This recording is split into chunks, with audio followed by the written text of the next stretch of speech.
আপনার বিয়েটা যদি আপনার পারিবারিক এবং ব্যক্তিগত বিষয় হয়, আমার বিয়েটাও আমার পারিবারিক এবং ব্যক্তিগত বিষয়।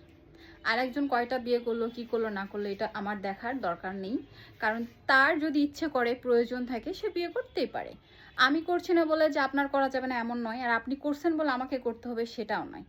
তো আপনারা কি আসলে বোঝেন না ব্যক্তিগত, পরিবারগত কিছু ব্যাপার থাকে, সামাজিক কিছু ব্যাপার থাকে। তো আপনারা বুঝবেন না।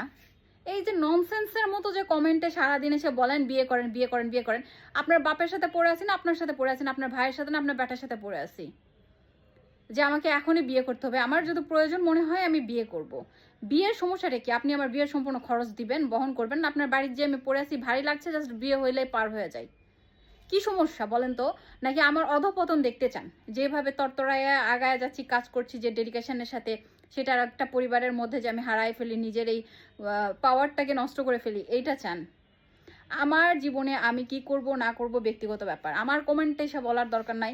তুমুক তো বিয়ে করলো, আপনি বিয়ে করবেন না? তুমুকের ইচ্ছা হচ্ছে, তুমুক বিয়ে করেছে, আরও 5টা করলে করতে পারে, সেটা তার ব্যাপার। এসব ব্যক্তিগত ব্যাপারে যে আপনারা কথা বলেন, আপনাদের কি মিনিমাম কোনো পারিবারিক শিক্ষা নাই? সার্টিফিকেটগত বাদই দিলাম, কারণ কিছু মানুষ আছে সার্টিফিকেটধারী অশিক্ষিত।